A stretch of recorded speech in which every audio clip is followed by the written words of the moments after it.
Hello everyone. आप सभी का स्वागत है आपके अपने यूट्यूब चैनल एसएससी बाबा पर। मेरा नाम है समर्थ और आज मेरे साथ हैं एसएससी बाबा प्लेटफॉर्म से जुड़े एक मेंबर आयुष मिश्रा, जो कि पिछले एक साल से हमारे प्लेटफॉर्म एसएससी बाबा से जुड़े हुए हैं। इन्होंने हमारे सारे वीडियोस, क्विजेस और मॉक शेड्यूल्स को फॉलो किया और मुझे बताते हुए बड़ी खुशी हो रही है कि इन्होंने एसएससी सीजीएल 2020 मेंस के मैथ के पेपर में 194 मार्क्स स्कोर किए हैं, जो कि एक रिमार्केबल स्कोर है। और आप सभी ये जानते हैं कि 194 स्कोर तभी पॉसिबल होता है जब आपकी एक्यूरेसी 100% हो। तो इन्होंने 97 क्वेश्चन अटेम्प्ट किए थे और इनके सारे के सारे क्वेश्चन सही हैं। तो ये काफी अच्छी बात है हमारे लिए। और हम सभी जानना चाहते हैं कि इन्होंने मैथ्स की पढ़ाई टीयर 2 मेंस के लिए कैसे की और इनकी प्रिपरेशन जर्नी और स्ट्रेटेजी क्या रही। तो हम सभी इस इंटरव्यू सेशन में जानेंगे कि आयुष ने कैसे पढ़ाई करी, क्या इनका शेड्यूल्स था, क्या इन्होंने मॉक टेस्ट लगाए, सब कुछ यहाँ पर हम इनसे पूछेंगे।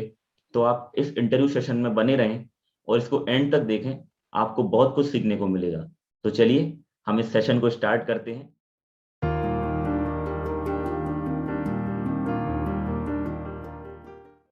आयुष, आपका बहुत बहुत स्वागत है एसएससी बाबा प्लेटफॉर्म पर। थैंक यू भैया। और मैं आप सभी को बताना चाहता हूं कि आयुष हमारे स्टूडेंट हैं जो कि पिछले लास्ट 1 ईयर से जुड़े हैं और इन्होंने हमारे एसएससी बाबा मेंटोर्स की गाइडेंस में बहुत कुछ चीजें सीखी हैं। तो वन बाय वन हम इनसे क्वेश्चंस करेंगे और ये आपको आंसर देंगे। तो आयुष, सबसे पहले आप हमारे स्टूडेंट्स को बताइए कि आप कहाँ से बिलोंग करते हैं और आपने अपनी स्कूलिंग और ग्रेजुएशन कहाँ से करी। तो भैया मैं इलाहाबाद से हूँ और मेरा स्कूलिंग बुलंदशहर से हुआ है, गाजियाबाद के पास है। और ग्रेजुएशन मेरा इलाहाबाद यूनिवर्सिटी से बीएससी है। अच्छा, जी भैया। आप इलाहाबाद से बिलोंग करते हैं हाँ। और आपकी ग्रेजुएशन आपने बताई आपने बीएससी की हुई है। हाँ। चलिए, बहुत अच्छी बात है। आयुष, आप हमें बताइए कि आपको एसएससी सीजीएल एग्जाम के बारे में कब मालूम हुआ और आपने कब तैयारी शुरू करी। तो भैया मैं सेकेंड ईयर में था जब मुझे एसएससी सीजीएल के बारे में पता चला। तो मेरे एक दोस्त से ही, क्योंकि मैं यूपीएससी के लिए बैकअप देख रहा था और सीजीएल अच्छा लगा था, उसमें मैथ था, इसलिए मैं आगे भी गया था इसके लिए। अच्छा, तो आपके एक फ्रेंड भी तैयारी कर रहे थे साथ साथ में, हाँ। तो उन्होंने आपको बताया एसएससी सीजीएल एग्जाम के बारे में। जी भैया। तो ग्रेजुएशन आपका उस समय थर्ड फाइनल ईयर था या फिर आप ग्रेजुएशन कर चुके थे। नहीं, सेकेंड ईयर था मेरा जब मुझे ये पता चला था, लेकिन तैयारी मैंने शुरू नहीं करी थी क्योंकि सेकेंड ईयर मेरा ग्रेजुएशन चल रहा था और मैंने तैयारी चालू करी थी जब ग्रेजुएशन कंप्लीट हो गया था। अच्छा, किस ईयर में ग्रेजुएशन कंप्लीट हुई थी आपकी। 2020 में। 2020 में। मतलब ये आपका पहला हाँ। टर्म था।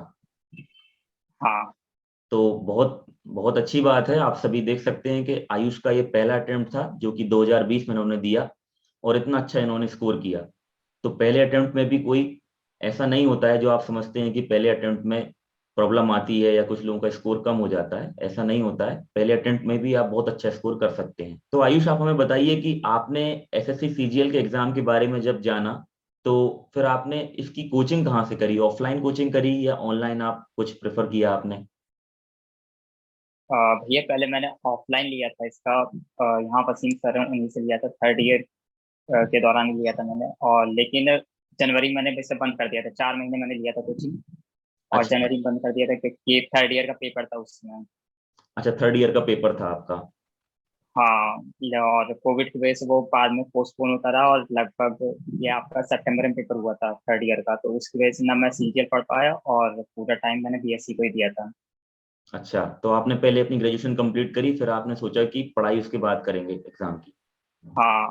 हाँ। और जब मैंने ग्रेजुएशन कंप्लीट कर ली थी तो उनका जो ऑफलाइन का कोर्स था मैंने उसे ऑनलाइन में कन्वर्ट करा लिया था, अच्छा। कोविड की वजह से ही, क्योंकि ऑफलाइन चल नहीं रहा था।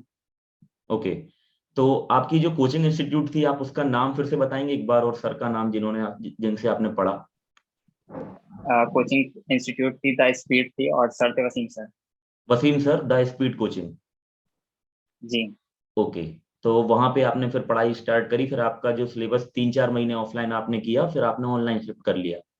ऑनलाइन पूरा करा था कंप्लीट। अच्छा, तो करीब कितने महीने में आपका सिलेबस पूरा हो गया था। भैया सिलेबस मेरा लगभग अक्टूबर में मैंने स्टार्ट करा था और अगस्त में मेरा खत्म हुआ था।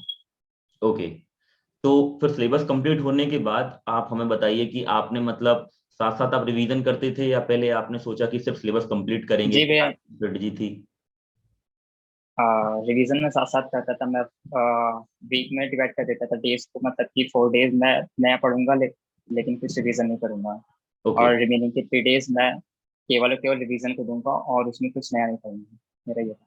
ओके, काफी बढ़िया स्ट्रेटेजी है आपकी। तो मैं आप सभी को बताना चाहता हूँ, जैसे कुछ स्टूडेंट्स करते हैं कि वो जो कुछ भी पढ़ते हैं उसी दिन रिवाइज करते हैं, और जैसे आयुष बता रहे हैं इन्होंने थोड़ा चेंज किया, इन्होंने 4 दिन जो कोचिंग में पढ़ा उसको नए टॉपिक्स को पढ़ने के लिए टाइम दिया, और 3 दिन उस बाकी कॉन्सेप्ट को जो उन्होंने 4 दिन पढ़े उनको रिवाइज किया।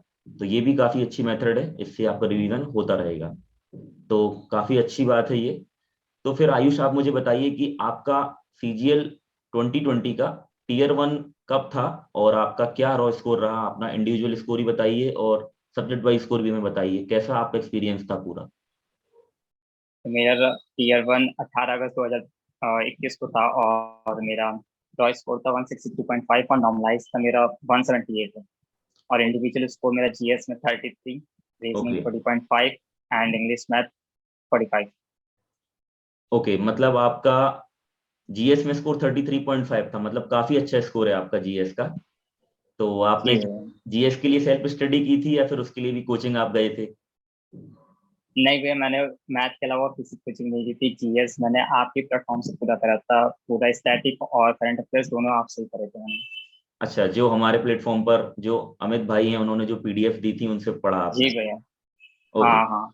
तो फिर आपने करंट अफेयर्स की पढ़ाई कहाँ से करी? स्ट्रेटेजी की तो आप बता रहे हैं कि आपने पीडीएफ को फॉलो किया, करंट अफेयर्स के लिए आपकी क्या सोर्सेज थी? करंट अफेयर्स मैंने एसएससी बाबा पर वीडियोस, मतलब जनवरी से जब आना चालू हुआ था, लेकिन मैंने तब पढ़ना चालू नहीं करा था। अमित भैया के वीडियोस आ रहे थे जनवरी से, लेकिन मैं डिले करते करते फरवरी से उनका वीडियोस चालू करा था, क्योंकि मुझे भी लग रहा था करंट अफेयर्स का वेटेज है। ओके। तो मैंने चालू करा था और फिर जब उन्होंने बंद करा, लेकिन फिर आपने चालू कर दिया था करंट अफेयर्स, तो ओके, मैंने आपसे करा था। तो करंट अफेयर्स में आपको बेनिफिट मिला, जो वीडियोस थी, क्वेश्चंस आपको मिले पेपर में? जी भैया, पूरा बेनिफिट था। मतलब अबाउट 9 क्वेश्चन थे और मैंने अबाउट 8 कर दिए थे। ओके, चलिए बहुत अच्छी बात है, क्योंकि जीएस में 33.5 लाना एक बहुत बड़ी बात है। मैं ये मानता हूँ कि 30+ स्कोर ही बहुत अच्छा स्कोर है जीएस में। और जी आपका जी। आपका मैथ्स, इंग्लिश और रीजनिंग का भी बहुत अच्छा स्कोर है। तो ओवरऑल आपका स्कोर 178 था, राइट? जो कि मैं सही समझ रहा जी हूँ। नॉर्मलाइज। 178 आपका हाँ। नॉर्मल स्कोर था, बहुत अच्छी बात है। और इंग्लिश और रीजनिंग के लिए भी कुछ शॉर्ट में आप बताना चाहते हैं तो बता दीजिए, आपने मतलब क्या फॉलो किया, क्योंकि फिर हम मैथ्स के बारे इंग्लिश में भी रीजनिंग बात के लिए करेंगे। मैंने हम्म। इंग्लिश के लिए मैंने केवल बुक करी थी, एक लूसेंट की बुक थी। ओके। मेरे पास ये रखी हुई थी, तो मैंने उसी को फॉलो करा था। और रीजनिंग के लिए मैंने रिटर्न प्रीवियस ईयर करा था। रीजनिंग के लिए आपने किरण प्रीवियस ईयर किया था, और इसके अलावा हाँ भैया। आपने इंग्लिश के लिए ल्यूसेंट को फॉलो किया था। जी भैया। इंग्लिश की ल्यूसेंट की बुक आती है ग्रामर वाली, राइट? ग्रामर वोकैब जी सब जी रहता जी। है उसमें। ओके, हाँ। चलो बहुत अच्छी बात है, काफी अच्छा। और आप रीडिंग वगैरह भी करते थे साथ साथ? रीडिंग मैंने मेंस में चालू करा था न्यूज़पेपर की। अच्छा, मेंस के लिए किया था, चलिए बहुत अच्छी बात हाँ। है। बहुत बढ़िया स्कोर है आपका। तो अब हम आगे बढ़ते हैं। चलिए अब हम बात करते हैं क्वांट सेक्शन की, क्योंकि हमने टीयर 1 के स्कोर्स और टीयर 1 के जो इंडिविजुअल स्ट्रेटेजीज थी वो हमने जान ली। तो हम बात करते हैं कि जब टीयर 1 का स्कोर आ गया था आयुष, जब आपका नॉर्मल स्कोर मालूम चल गया था, आपको रॉ स्कोर तो मिल ही गया था, उसके बाद रिजल्ट थोड़ा लेट आया था, अगस्त का समय था। उसके बाद करीब हाँ। शेड्यूल्स और नोटिस आ गए थे कि आपका जो पेपर है वो जनवरी में होगा, 2022 में। तो करीब 4-5 महीने थे उस समय। तो आपने क्या स्ट्रेटेजी बनाई थी? आपके माइंड में क्या चल रहा था क्वांट को लेकर, आप बताइए। सबसे पहले तो भैया क्वांट का मेरा पूरा सिलेबस प्री तक कंप्लीट ही नहीं हुआ था, तो पहले सबसे पहले मुझे पूरा सिलेबस ही कंप्लीट करना था। अच्छा। उसके बाद सिलेबस के साथ साथ मैं मॉक भी दे रहा था, क्योंकि मेरा लगभग सिलेबस कंप्लीट हो चुका था। लगभग 80% सिलेबस कंप्लीट था मेरा। तो ओके, मॉक मैं चालू कर दिया था। तो आपने मतलब आपका सिलेबस 80% कंप्लीट हुआ था, कुछ बचा हुआ था, तो पहले आपने सोचा कि हाँ इसको कंप्लीट करना है मुझे, फिर मॉक टेस्ट स्टार्ट करना है। हाँ। तो देखिए ये काफी अच्छी नहीं, बात है। मॉक में साथ साथ दे रहा था। सिलेबस कंप्लीट भी हो रहा था, मॉक भी चल रहा था। ओके, मतलब आपने ये सोचा कि 80% अगर हो चुका है तो मैं स्टार्ट कर सकता हूँ। हाँ हाँ। ओके, तो आप हमें बताइए अब कि आपने कौन कौन से बुक्स एंड सोर्सेस फॉलो किए मेंस की तैयारी के लिए, और आपने कैलकुलेशन वाला जो पार्ट है उसको आपने कैसे टैकल किया। बुक तो मैंने क्वांट के लिए स्पेशल कोई बुक फॉलो नहीं करी थी, और जो वसीम सर की सीट थी उन्हीं को मैं लगाता था, बार बार उन्हीं लगाता था, और मॉक मॉक पे मैं बहुत ज़्यादा रिलाई कर रहा था। ओके, मतलब और आपका पूरा फोकस कैलकुलेशन मॉक के, टेस्ट पर ज्यादा था आपका। जी भैया। ओके। और तो कैलकुलेशन के लिए मैं ड्रिल वगैरह करता रहता था। मैथ्स ट्रिक एक ऐप है, उस पर मैं करता रहता था, आपने बताया था वो ऐप मुझे, और मैं उस पर कैलकुलेशन रोज आधा घंटा में करता था रात को। ओके, मतलब जो मैंने एप्लीकेशन आपको बताई थी एक, और जो मैंने शेयर हाँ किया था, हाँ। तो इस पे आप प्रैक्टिस करते थे डेली हाँ, एप्लीकेशन डेली में पे। आधा घंटा, जब पढ़ाई खत्म हो जाती थी तो मैं डेली करता था। बहुत अच्छी बात है। देखिए, मैं आप सभी को बताना चाहता हूँ कि आयुष का जो स्कोर है उसमें इनकी कैलकुलेशन बहुत ही स्ट्रांग है, और इन्होंने ये सब अपने एक्सपीरियंस से ये शेयर कर रहे हैं। इन्होंने इसमें प्रैक्टिस की है, समय दिया है, जैसा कि ये बोल रहे हैं यहाँ पर आधा घंटा इन्होंने डेली प्रैक्टिस करी, तो उसका ये मतलब नतीजा है, इतना अच्छा इन्होंने स्कोर किया। और मैं आपसे जानना चाहता हूँ कि आप वसीम सर की शीट सॉल्व करते थे, तो वहां पर उन शीट्स में प्रीवियस ईयर क्वेश्चन ही होंगे जितना मैं समझ पा रहा हूँ। हाँ, प्रीवियस ईयर भी रहते थे, और वो खुद नए क्वेश्चन डालते थे अपने बना करके।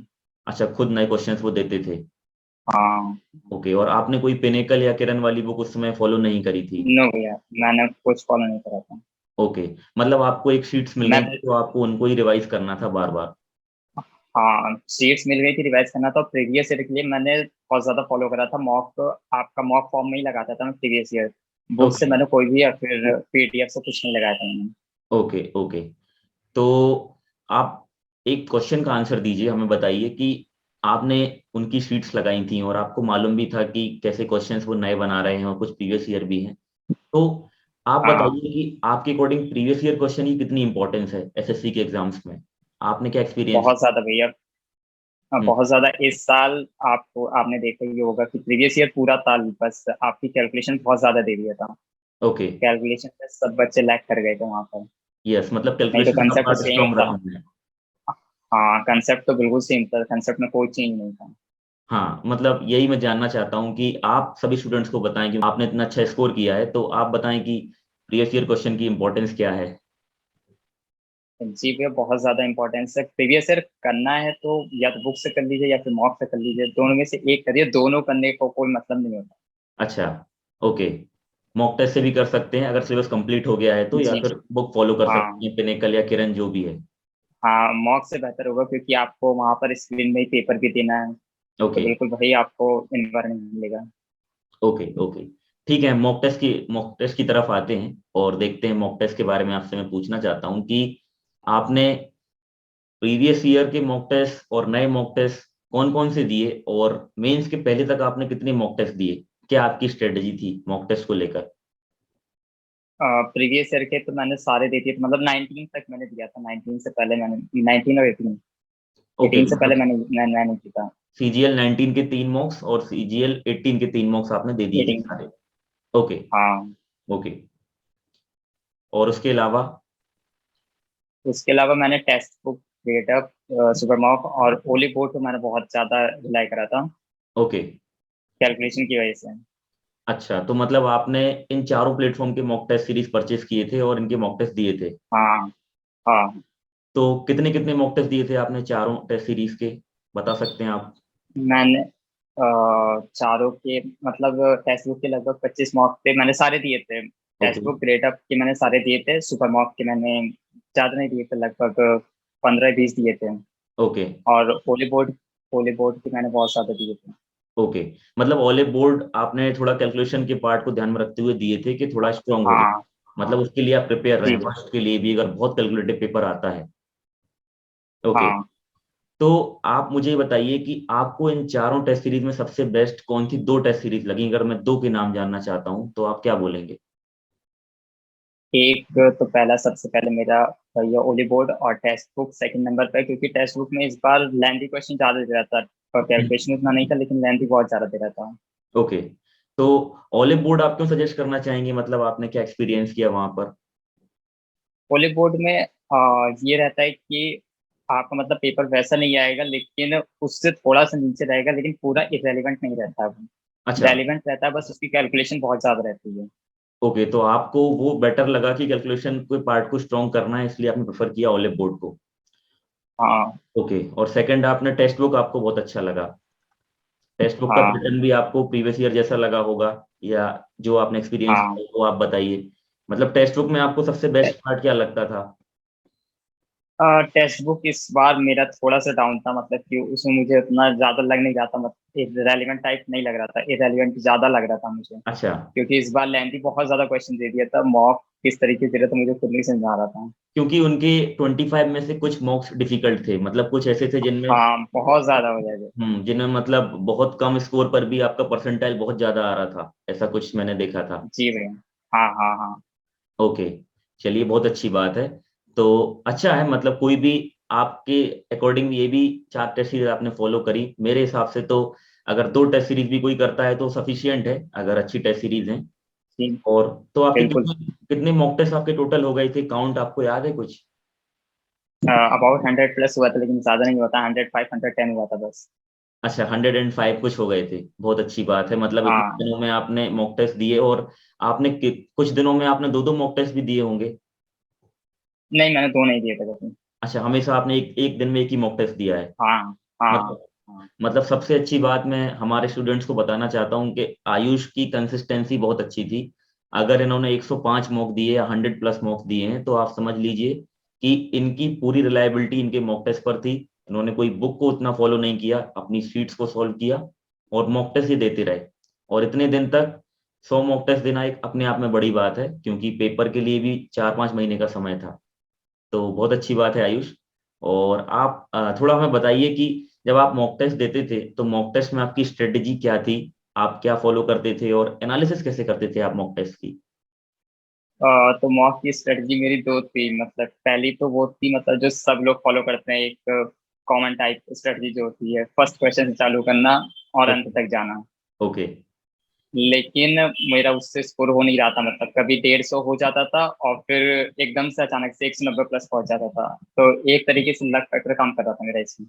अच्छा, मतलब कभी और बन ये गया तो बिल्कुल। पूरा अच्छा स्कोर होता था, नहीं तो नहीं होता था। हाँ, और कभी भी इस स्ट्रेटजी से मेरा 150 से नीचे नहीं गया था, लेकिन 150 से ऊपर भी आया था इस स्ट्रेटजी से। लेकिन 2 से ढाई महीने लगाने के बाद जो मुझे लग रहा था खुद कि मैं लक फैक्टर के साथ एग्जाम में नहीं जा सकता। ओके। और उसके बाद मैंने स्ट्रेटजी थोड़ी चेंज करी थी। मैंने जो फर्स्ट क्वेश्चन लगा रहा था वो 30th क्वेश्चन लगा रहा था, मतलब कि 30th क्वेश्चन से मैं पेपर की शुरुआत कर रहा था। वहां ओके। पर मैंने चेंज करा था, क्योंकि माइंड माइंड पे थोड़ा प्रेशर लाने के लिए कि लगे कि पीछे कुछ छूटा हुआ है, ओके। उसे भी करना है। हाँ, वहां से स्कोर मेरा बहुत ज्यादा गिर गया था। मेरा फर्स्ट मॉक में आया था 128, अच्छा। जबकि मेरा कभी भी 150 से नीचे नहीं गया था। अच्छा। हाँ, तो लेकिन मैंने सोचा था इसे मैं 15 दिन फॉलो करूंगा, और 14 दिन तक मेरा लगातार मॉक स्कोर गिरता ही जा रहा था, लेकिन 15वें दिन मेरा उठ गया, मतलब 160 आया था। और ओके। फिर मैंने 5 दिन और एक्सटेंड करने का सोचा, तो लगभग स्कोर पर 90 प्लस पहुंच चुका था, ओके। और वो कंसिस्टेंट आ रहा था। ओके, मतलब आपने जो स्ट्रेटजी वन चेंज एट करी थी उसमें 14 डेज तक आपका स्कोर डाउन हुआ था। हाँ तो वो स्ट्रेटेजी आपकी ये थी कि आपको स्किपिंग टेक्निक फॉलो करना है पेपर में, वही पहले 1 घंटे में। हाँ। इसकी स्कीपिंग हाँ। टेक्निक तो फॉलो ही करना है, लेकिन मैं प्रेशर नहीं ले पा रहा था, मतलब कि जब मैं पहली स्ट्रेटजी फॉलो कर रहा था उस समय बहुत रिलैक्स होता था, लेजीनेस आ जाता था, माइंड बिल्कुल काम नहीं करता था। और जो दूसरी स्ट्रेटजी थी, मैंने उसमें ये सोचा था कि मेरे दिमाग में थोड़ा प्रेशर आएगा, उसमें मैं थोड़ा ज्यादा करूँ। ओके, तो मतलब प्रेशर बनाना अपने आप में, मतलब ये है कि क्वेश्चंस कैसे आपने स्टार्ट किया, मतलब इजी क्वेश्चंस आपने पहले लिए, ऐसा किया आपने, कुछ चेंज अ, किया? नहीं भैया, मैंने ऐसा कुछ नहीं करा था। मैंने बस ये करा था कि 30th क्वेश्चन से मुझे स्टार्ट करना, और जो आ रहा है उसे करना है, और मतलब जो नहीं देखा हुआ उसे स्किप करना है। ओके, ठीक है, जो नहीं देखा हुआ उसको सेकंड या थर्ड राउंड के लिए रखना है आपको। हाँ हाँ मतलब बहुत अच्छी बात है। तो आप सभी देखिए कि अगर स्ट्रेटेजी चेंज करते हैं तो स्टार्टिंग में आपको ये फेस करना पड़ सकता है कि आपका स्कोर डाउन हो जाए। बट अगर कंसिस्टेंट रहते हैं, जैसे आयुष ने कंसिस्टेंसी दिखाई और 15 दिन से उनका स्कोर 160 प्लस होने लगा और लास्ट लास्ट में 190 तक स्कोर किया आपने। हाँ। ओके, बहुत अच्छी बात है। और ये काफी अच्छा मुझे जानकर लगा कि आप इतना स्कोर डाउन होने के बाद भी आप पढ़ाई करते रहे और आपने फिर मॉक टेस्ट में चेंज नहीं किया। नहीं तो कुछ लोग 3-4 मॉक्स के बाद फिर स्ट्रेटजी चेंज कर लेते हैं। नहीं भैया, ये मुझे रोज आता था, मतलब ख्याल रोज आता था कि मैं चेंज कर दूं, फिर से वही स्ट्रेटजी फॉलो करूं जो पहले कर रहा था, लेकिन उसमें मुझे पता था कुछ होना नहीं है। हाँ हाँ। वही होना है जो हो रहा था। ओके। तो चेंज करने का कोई मतलब नहीं था, और 15 दिन मैंने सोचा था, तो 15 दिन मुझे जाना था वहां पर। ओके। और अब मैं जानना चाहता हूँ कि आप बताइए, जब एग्जाम नजदीक आ रहा था और एग्जाम से पहले जब 10 दिन बचे हुए थे, जब वो हम एग्जाम डे को अगर हम डी डे बोलते हैं, तो आप जानते हैं जी। कि एग्जाम डे के 10 दिन पहले आपने क्या मतलब फॉलो अप किया, क्या आपने चेंजेस किए, रूटीन आपका कैसा हो गया था? तो रूटीन मेरा 10 दिन पहले तो कुछ चेंज नहीं हुआ था, मेरा 5 दिन पहले चेंज हुआ था। मतलब जनवरी में जब पेपर था, दिसंबर से मैंने जब प्रैक्टिस करता था मैथ की, तो कुछ चीजें मैंने लिख करके रखी थी जो 5 दिन पहले ही रिवाइज करनी है बस। उससे ओके। पहले मतलब नहीं देखना उसे। ओके। जो मुझे बहुत ज्यादा लगता था कि ये मुझसे भूल सकता हूँ या फिर नहीं हो पाएगा, तो मैं उसे बस 5 दिन पहले के लिए रखा था कि बस इसे रिवाइज करके उसके अलावा कुछ नहीं पढ़ना। ओके। मतलब आपने लास्ट के दिनों में रिवीजन पर ध्यान दिया, आपने नोट्स रिवाइज किए बस? हाँ और उन दिनों में कोई जी। मॉक टेस्ट दिए आपने? क्या फॉलो अप किया कुछ? मॉक्स मॉक्स मैंने जब पेपर था उसके 2 दिन पहले बंद कर दिया था। 2 दिन पहले बंद कर दिया था? उसके पहले आपने कुछ मतलब प्रीवियस हाँ। ईयर या नए मॉक टेस्ट दिए थे कोई? तो हाँ, नए मॉक टेस्ट दिए थे मैंने, नए जी। भी दिए थे, प्रीवियस ईयर भी दिए थे, प्रीवियस ईयर ज्यादा दिए थे। अच्छा, प्रीवियस ईयर ज्यादा दिए थे, क्योंकि बोला जाता है कि लास्ट के दिनों में आपकी कमांड प्रीवियस ईयर पे ज्यादा रहनी चाहिए। हाँ, ओके। लेकिन भैया प्रीवियस ईयर करते करते ना कुछ लोग ओवर मोटिवेटेड हो जाते हैं उससे, ओके। और वो मुझे नहीं चाहिए था, इसलिए मैं नए मॉक भी करता था जिससे डाउन भी रहे तो मुझे मतलब डिमोटिवेट इतना ना हो, ना ही ओवर मोटिवेशन मिल जाए। हाँ, मतलब आपका कहना सही है कि अगर प्रीवियस ईयर में आपने बहुत अच्छा स्कोर कर दिया और आप ओवर कॉन्फिडेंट हो गए, तो वहां पे कुछ गड़बड़ हो हाँ सकती है। तो आपने मतलब दोनों का हाँ। बैलेंस बनाकर चले आप। आयुष, हम ये जानना चाहते हैं कि एग्जाम के 5 दिन पहले आपने स्ट्रेटेजी बताई, फिर जब एग्जाम डे था, जिस दिन आपका पेपर था, तो उस दिन कुछ लोगों को बहुत नर्वसनेस रहती है, स्ट्रेस रहता है पेपर को लेकर। तो एग्जाम डे के दिन आपने क्या प्लानिंग की थी? मतलब आपने कैसे अपने आप को काम रखा और पेपर एकदम स्ट्रेस फ्री होकर किया, इतना अच्छा पेपर किया आपने? पेपर में जो जो मतलब पॉसिबिलिटी हो सकती थी कि मुझे ये प्रॉब्लम हो सकती है या नहीं हो सकती है, वो सब मैंने मॉक में अप्लाई कर दिया था। मॉक में मेरा ये नहीं था कि मेरी स्कोर आने पे बेइज्जती हो जाएगी या कुछ हो जाएगा। मैंने उसमें सारी पॉसिबिलिटीज मतलब अप्लाई करी थी कि ये हो सकता है मेरे साथ एग्जाम में, तो मैंने वहाँ पर सब देख लिया था। ओके। और वहां पर आपको मतलब आपने वही स्ट्रेटेजी फॉलो करी जो आप मॉक टेस्ट में करते थे?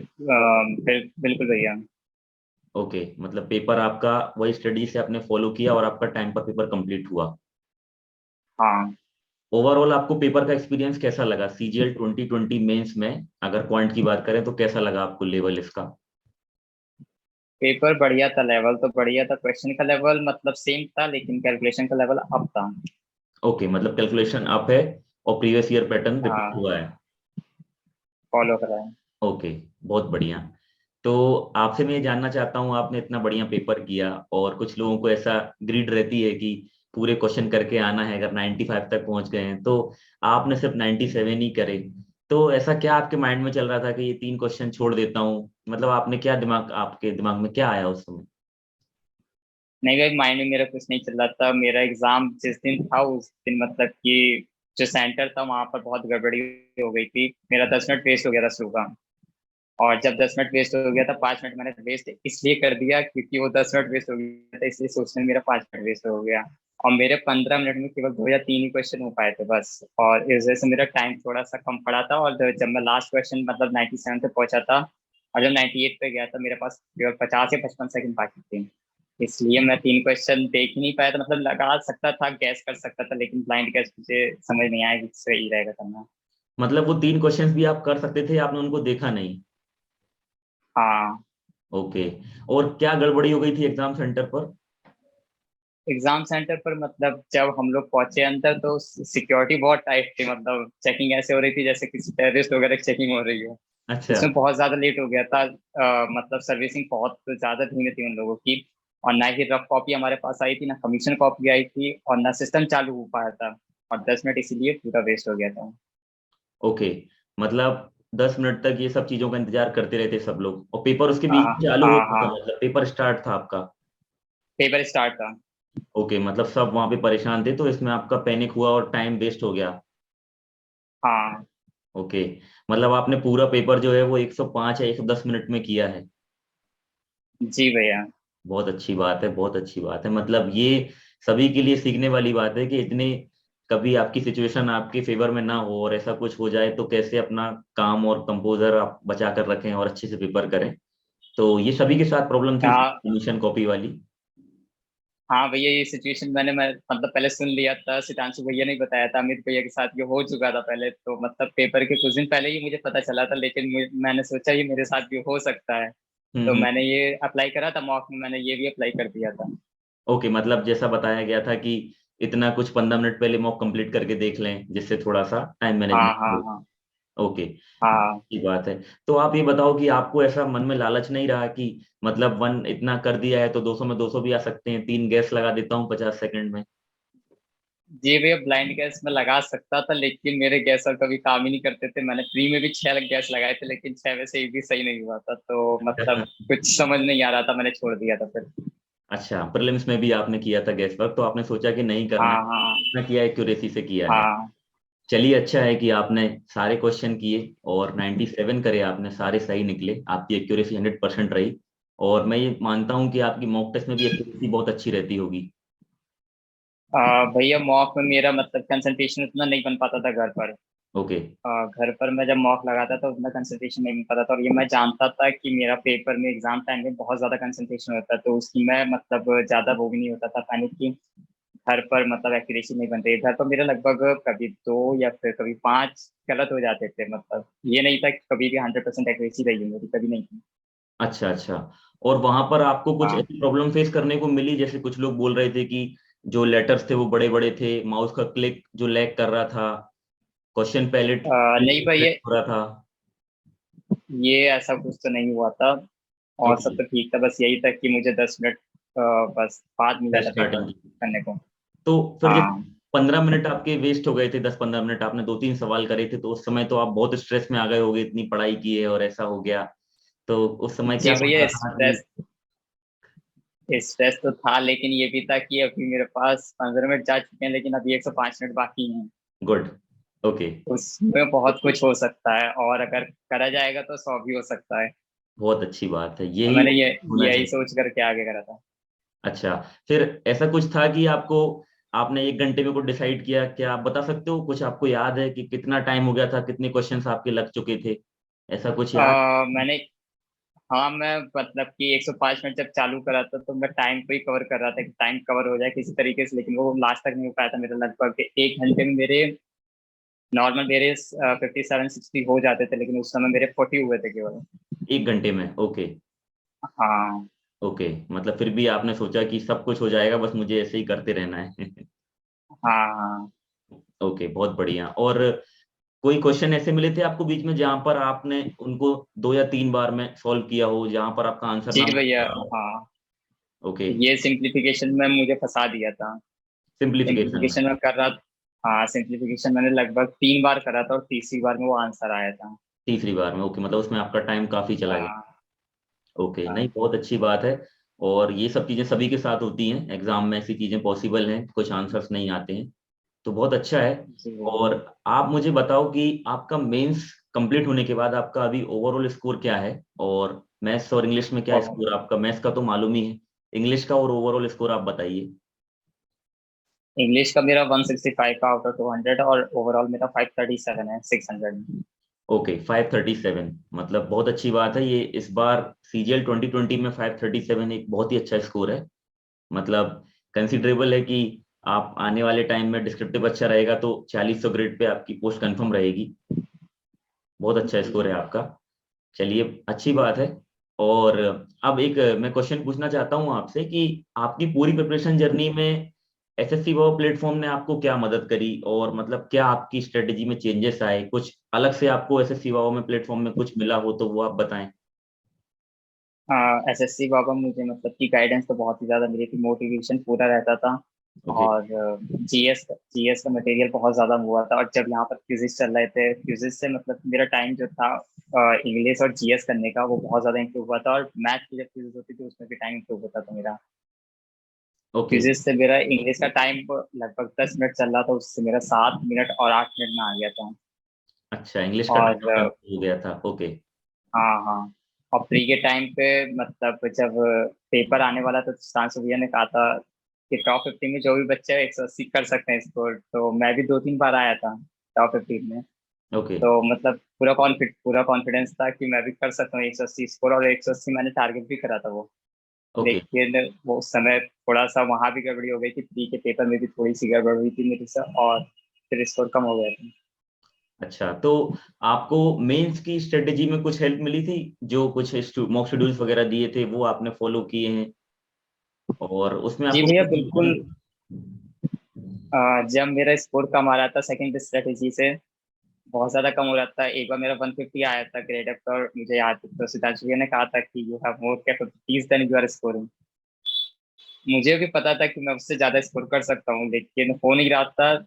और वो एक तरीके का बूस्टअप था, सिद्धांशु भैया पूरा वो कर रहे थे, गाइड कर रहे थे और मोटिवेट भी कर रहे थे कि स्कोर कर सकते हो, तो मैं आगे चाह रहा था। ओके। ओके। चलिए, बहुत अच्छी बात है। और अगर आपकी स्ट्रेटेजी में इतनी सारी हेल्प आपको मिली तो ये हमारे लिए बहुत अच्छी बात है, बिकॉज हमारा टारगेट यही रहता है कि हम जो भी शेयर करें उससे लोगों को हेल्प मिले। और जी बिल्कुल। आयुष, ये भी पूछना चाहता हूँ कि कोई ड्रीम पोस्ट है आपकी सीजीएल को लेकर, एसएससी सीजीएल में आपकी कोई? ऐसे ऐसे तो कोई ड्रीम पोस्ट नहीं है, ओके। लेकिन एमईए मुझे अच्छा लगता है, एमईए और ईजी दोनों अच्छे लगते हैं। एमई अच्छा लगता है आपको, मतलब आपकी मतलब प्रेफरेंस हाँ करती है वो पहली? ओके। चलिए, हाँ, बहुत अच्छी लेकिन बात। डेडिकेटली अगर कोई पोस्ट बोली जाए तो मैं उसके लिए कोई पढ़ाई नहीं कर रहा था। अच्छा अच्छा। चलिए, बहुत अच्छी बात है। और एक मेरा सवाल ये है कि एक आखिरी सवाल ही है आपसे, बस आप ये बताइए कि आने वाले सीजीएल मेंस के लिए आप स्टूडेंट्स को क्या सजेस्ट करना चाहेंगे, अगर आप शॉर्ट में समझाएं कि क्या चीजें सबसे इम्पोर्टेंट हैं मैथ्स के लिए? क्योंकि आपने पूरी मेहनत और करी है, और इससे मालूम चलता है कि कोई गॉड गिफ्टेड नहीं है आपकी, जो ऐसा लोग बोलते हैं कि लोग गॉड गिफ्टेड होते हैं, टॉपर्स जो होते हैं जिनके 190 नहीं भैया, आते हैं। आपने पूरी मेहनत की है, तो बताएं आपकी स्ट्रेटजी लोगों के लिए, स्टूडेंट्स के लिए आप बताएं। जो आपकी स्ट्रेटजी होगी, जब प्रिपरेशन आप करेंगे तो उसमें आपको मतलब कंसिस्टेंट तो रहना ही पड़ेगा। और जब मॉक में कम आएंगे, बिल्कुल बात है कि आप अपने आप को थोड़ा सा गिल्ट महसूस करेंगे, डांटेंगे भी, लेकिन जब मॉक में अच्छा स्कोर आएगा तो वहां पर अपने आप को क्रेडिट भी देना चाहिए। ओके। तो वहाँ पर ये नहीं है कि बस अपने आप को मतलब डिमोटिवेट ही कर रहे हैं कि स्कोर कम आ रहा है, और जब स्कोर अच्छा आ जाएगा तो कह देंगे कि मॉक बहुत ईजी था। ओके, ऐसा नहीं बोलना चाहिए। अच्छा। हाँ, ये नहीं बोलना चाहिए, जब आ रहा है मॉक में स्कोर तो क्रेडिट देना चाहिए, वहाँ पे मोटिवेशन भी देना चाहिए अपने। ओके। नहीं, बहुत अच्छी बात है, और आपका ये सजेशन बहुत अच्छा है कि अगर अच्छा स्कोर आता है तो अपने आप को आप क्रेडिट दो, और अगर कम आता है तो हाँ, देखो गलतियां कहाँ हो रही हैं, एनालिसिस और पार्ट कीजिए। सेल्फ मोटिवेशन तो रहना चाहिए, और सेल्फ डिटर्मिनेशन भी बहुत जरूरी है। डिटरमाइन रहना चाहिए पढ़ने के लिए, नहीं ज्यादा से ज्यादा आपको डिटरमाइन रहना चाहिए क्रैक करने के लिए एग्जाम। ओके, बहुत अच्छी बात है, और ये सभी मैसेजेस स्टूडेंट्स को जा रहे हैं। तो आई होप आपकी स्ट्रेटजी सभी को बहुत पसंद आएगी। और काफ़ी अच्छा इंटरेक्टिव सेशन रहा हमारा, और मुझे आपके आंसर्स बहुत अच्छे लगे, और हम सभी को आपसे बहुत कुछ सीखने को मिलेगा। So thank you Ayush for joining us, और एसएससी बाबा थैंक परिवार की ओर से पूरे मेंबर्स और मेंटर्स की तरफ से हम आपको शुभकामनाएं देते हैं कि आने वाले एग्जाम में आप थैंक अच्छे यू। नंबरों से पास हों और अच्छी पोस्ट आप फेच करें। थैंक यू भैया। चलिए Ayush, thank you so much. Bye bye.